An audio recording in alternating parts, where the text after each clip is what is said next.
គាត់កំពុងតែដេកនៅក្នុងបន្ទប់របស់គាត់សុកស្រាប់តែម៉ាក់របស់គាត់បើកទ្វារចូលមកបន្ទប់របស់គាត់ប្រាប់គាត់ថាមានមនុស្សស្រី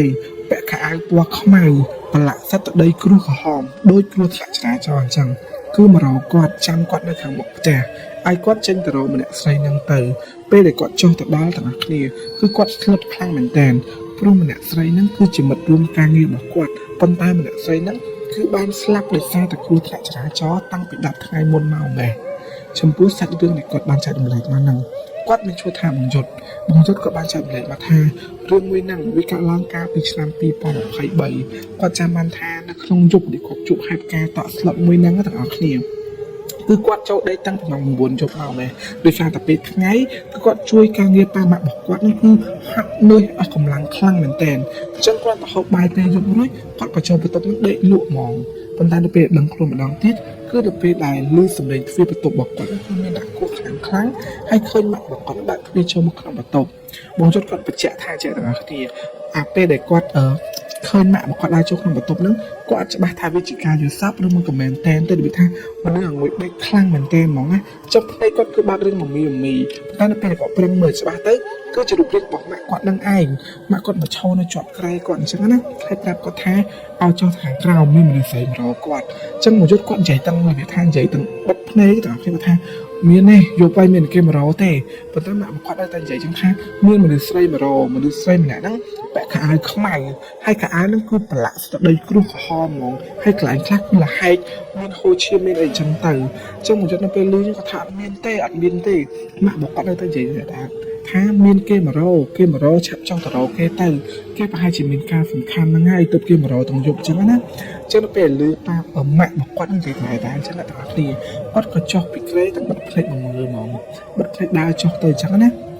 នៅពេលគាត់ដើរចុះទៅ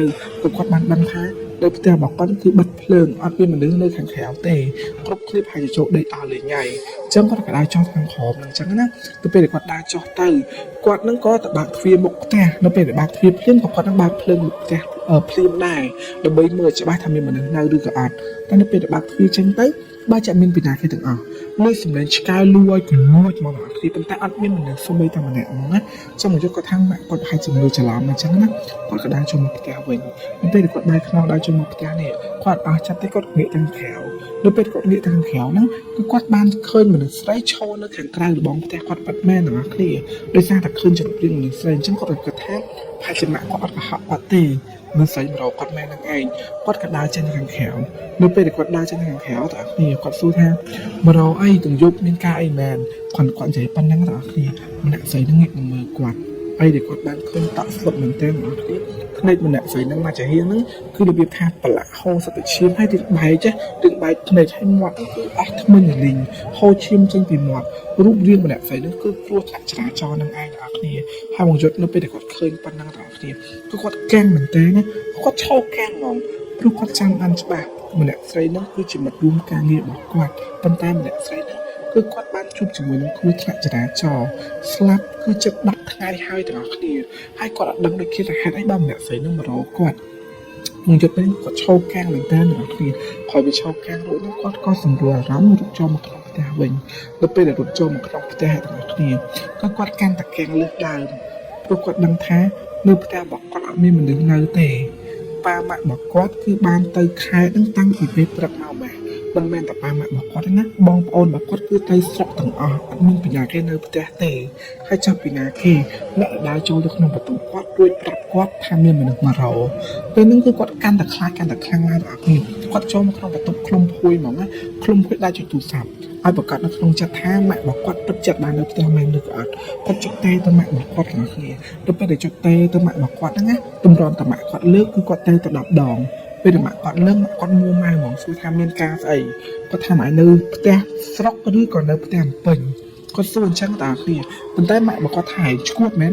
អញនៅផ្ទះស្រុកឯងអញនៅផ្ទះស្រុកអញ្ចឹងណាអញ្ចឹងគាត់ប្រកាសថាអូអ្នកដើរមករកគាត់ហ្នឹងច្បាស់ជាមិនមែនម៉ាក់គាត់ហ្នឹងហើយព្រោះម៉ាក់របស់គាត់ហ្នឹងគឺ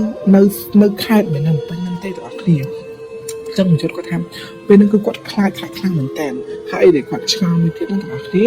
គឺម្នាក់ស្រីមួយដូចជាមិត្តរួមការងាររបស់គាត់ហ្នឹងគឺអត់ដែលដឹងថាគាត់ផ្ទះនៅហ្នឹងទេព្រោះផ្ទះហ្នឹងណាគឺជាផ្ទះថ្មីដែលម៉ាក់របស់គាត់ទៅបំពេញបានប្រហែលជាចិត្តមួយខែ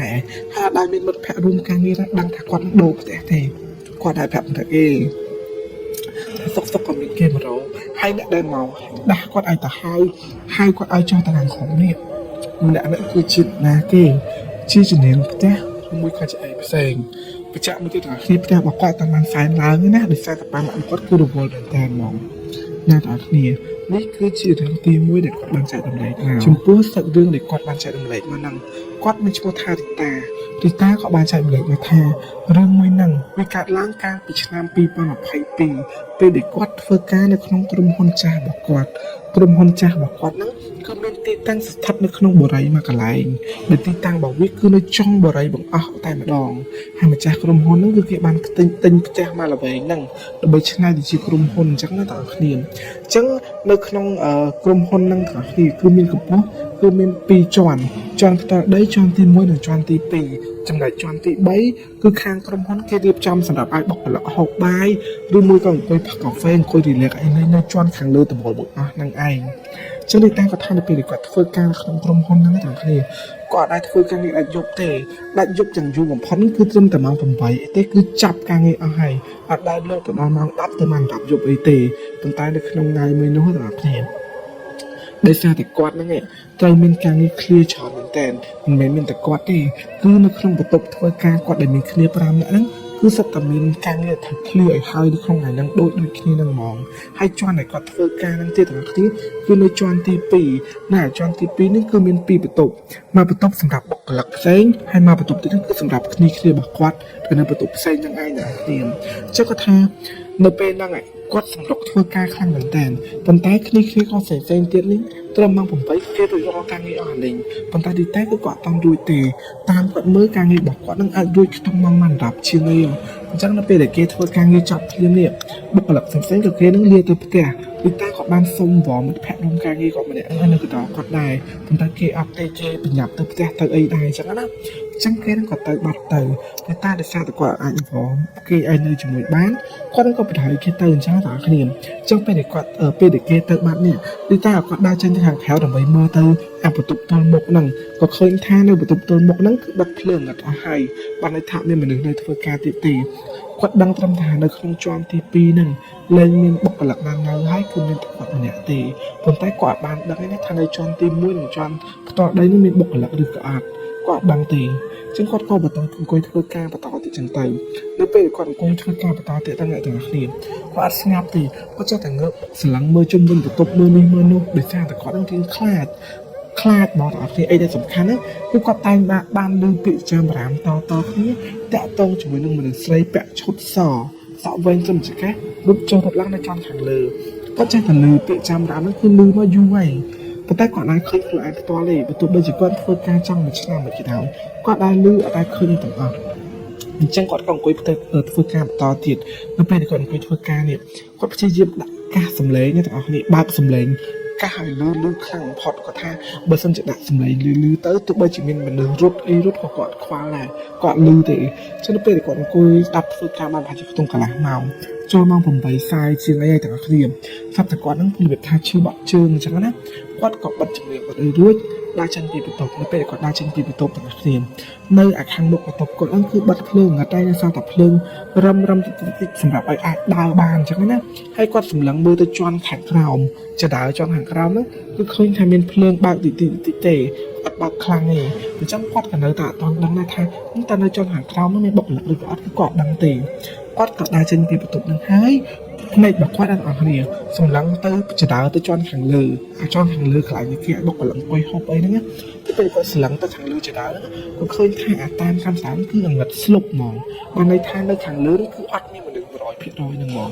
អញ្ចឹងគាត់ដើរសម្ដៅទៅបន្ទប់ទឹកគាត់ដើរដល់បន្ទប់ទឹកតែគាត់ឃើញថាបន្ទប់ទឹកដែលគាត់រកចូលគឺបាត់ទ្វារបាត់ហើយគឺបាត់ទ្វារហ្មងដូចមានមនុស្សនៅក្នុងបន្ទប់ទឹកហ្នឹងហើយឮសំឡេងចាក់ទឹកតិចអញ្ចឹងទៅ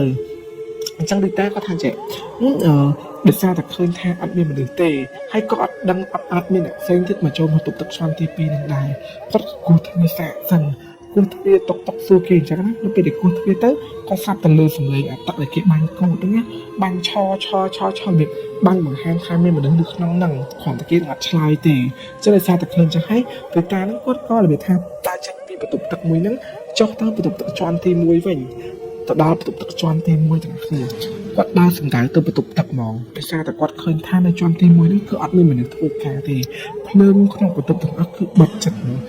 បិទថាបិទអង្កត់អស់ហើយនៅតែកន្លែងផ្លូវដើរនោះគឺនៅសល់ភ្លើងក្នុងអញ្ចឹងណាគាត់ក៏ដើរទៅបន្ទប់ទឹក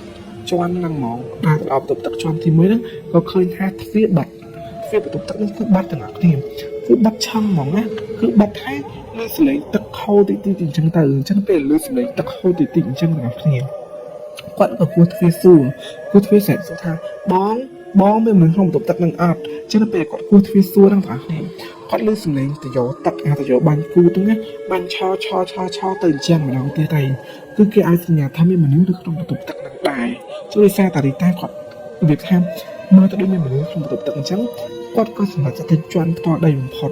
ទៅដល់ជន់ផ្ទាល់ដីឃើញថានៅជន់ផ្ទាល់ដីនេះក៏មានមនុស្សអង្គុយធ្វើការដែរគូស្ងាត់ជ្រាបហ្មងហើយគឺអាងឹតស្លុបទាំងអស់គ្នាប៉ុន្តែបន្ទប់ទឹកមួយហ្នឹងគាត់ដើរសំដៅទៅដល់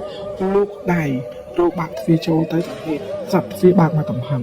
គ្រាន់តែទ្វារបាក់មកតំហឹងភ្លាមហើយដល់គាត់ឃើញហើយគឺពូសំសក់គាត់ចូលបន្ទប់ទឹកអញ្ចឹងគាត់ចេញមកគាត់សួរថាអារីតាចង់មកទៅអីទៅផ្ទះហើយមែនសួរអញ្ចឹងណានៅតែគាត់ថាអត់ទេពូខ្ញុំចូលបន្ទប់ទឹកអញ្ចឹងពូសំសក់គាត់សួរថាហេមិនចន់ទី1ចន់ទី2អ្នកចូលទៅហើយចន់ទី2អារីតាធ្វើការនេះមិនចូលទៅមានមនុស្សណាទៀតជួយថាថាអត់ហងទ្វារនៅក្នុងបន្ទប់ទឹកទាំងពីរហ្នឹងគឺសត្វតែទ្វារបិទហើយមានមនុស្សនៅក្នុងបន្ទប់ទឹកហ្នឹងខ្ញុំនឹងសលេងបាញ់ទៅយកទឹកបាញ់អីអញ្ចឹងណាអញ្ចឹងពូសំសក់ថាអត់មែនទេគឺចេញធ្វើចេញទៅផ្ទះអស់លេងហើយនៅក្នុងអាហ្វីសនៅក្នុងក្រុមហ៊ុនធ្វើការពេលហ្នឹងគឺនៅសាលតារីតាជាមួយពូសំសក់នឹងឯងពូនេះគឺអះអាងប្រាប់ទៀតរីតាថាអត់ទេពូខ្ញុំលើសំឡេងមនុស្សបាញ់ទៅយកទឹកនៅក្នុងបន្ទប់ទឹកទាំងជាន់ទី1ទាំងជាន់ទី2ហ្មងអញ្ចឹងពូនេះក៏ឡើងទៅមើលរុញទ្វារទៅរុញបានអត់មានមនុស្សមែនទាំងអស់គ្នាហើយអាទឹកដែលគាត់លឺឆតិចត្បូងហ្នឹងគឺទឹកដែលវាហូរឬថាអាទឹកដែលវាបិទអត់ចិត្តដល់នៅសហូរតិចទាំងឯងប៉ុន្តែអាសំឡេងទឹកហូរខ្លាំងនេះគាត់ក៏ដឹងដូចគ្នាថាវាមានហូរមកពីណាអញ្ចឹងណាទីតាគាត់ថាគាត់ដឹងថាមានមនុស្សនៅក្នុងបន្ទប់ទឹកទាំងពីរហ្នឹងទេទាំងគ្នាគាត់ព្រឺស្បល់ខ្លាចមែនតើព្រឺស្បល់ខ្លាចណាហើយពូសំសក់ក៏គាត់របៀបថាប្រឡាប់ចឹងអីរីតាបើធ្វើការងារអត់តន់ហើយទេឡើងធ្វើការងារបន្តទៅពូនឹងអង្គុយខាងមុខអอฟហ្វិសមុខក្រុមហ៊ុនហ្នឹងទេបើមិនជាមានការចំសែកហៅពូមកចង់ទាំងអស់គ្នាអញ្ចឹងពេលហ្នឹងរីតាគឺគាត់ចាប់ផ្ដើមមានអារម្មណ៍ថាចង់ទៅផ្ទះទាំងយប់ចង់ទៅផ្ទះតិចចង់ទាំងអស់គ្នាប៉ុន្តែការងារវានៅកោច្រើនពេកវានៅអត់តន់ហើយទេរីតាក៏គាត់នឹងទៅបង្ខំចិត្តរត់ទៅជាន់ទី2អង្គុយធ្វើការបន្តទៀតពេលពេលគាត់អង្គុយធ្វើការងារបន្តទៀតទាំងអស់គ្នាគាត់ក៏ចាប់ផ្ដើមថាអត់ស្រួលពោះមែនតើហើយគាត់ឈឺពោះមែនតើណាហើយពេលហ្នឹងគាត់គិតថាលែងខ្លាចទាំងអស់ចឹងមិនក្រោយគឺត្រូវទៅបានទៅបន្ទប់ទឹកនឹងឯងអញ្ចឹងពេលដែលគាត់ដើរទៅបន្ទប់ទឹកនេះចេញពីបន្ទប់នឹងតែម្នាក់ឯងទៀតតែទាំងស្ងៀមដើរចេញទៅដល់កន្លែងចតាហ្នឹងគាត់ស្រាប់តែបានឃើញមនុស្សស្រីរត់ពីខាងលើចុះមកមនុស្សស្រីពាក់ឈុតសសក់វែងហើយសក់អ្នកហ្នឹងគឺរបៀបថាហើរទៅតាមខ្យល់គឺរត់ពីខាងលើចុះមកប៉ុន្តែមិនរូបសម្ដែងមកតែទាំងស្ងៀមម្នាក់ហ្នឹងរត់ពីជាន់ខាងលើហ្នឹងហើយរត់ចុះទៅជាន់ទី1រត់ចុះទៅtrongផ្ទៃដីទៀតពុំមិនខ្ញុំខ្ចាក់មែនតើទាំងគ្នាមានថាប្រមូលស្រីហ្នឹងគឺរត់លឿនខ្លាំងមែនតើរត់លឿនពុករត់ចុះទៅចុះរីតាគាត់ថាគាត់ឃើញតែប៉ុណ្្នឹងគាត់ដឹងច្បាស់ផងថាមិនមែនមនុស្សទេឲ្យគាត់ភ្នាល់អីក៏មិនមែនជាមនុស្សដែររត់លឿនខ្លាំងមែនតើរត់លឿនប៉ុន្តែមកល្មមដែលគាត់អាចមើលឃើញជារូបរាងរបៀបថាពាក់ឈុតសក់វែងនឹងឯងគឺរត់ចុះទៅខាងក្រោមហ្នឹងណាទាំងគ្នារត់ចុះទៅនឹងហ្មងជិះរីតាគាត់ថាពេលនេះគាត់ឈរនៅឯកន្លែងបន្ទប់ទ្វារបន្ទប់អូហ្វីរបស់គាត់ហ្នឹងឈរបែបខាងចេះមើលវាថាគាត់អត់ដឹងថាត្រូវធ្វើអីគាត់វាកាំងវាខ្លាចខ្លាំងមែនតើហ្មងខ្លាចខ្លាំងមែនតើហ្មងអញ្ចឹងគាត់ក៏និយាយថាដើរចូលទៅក្នុង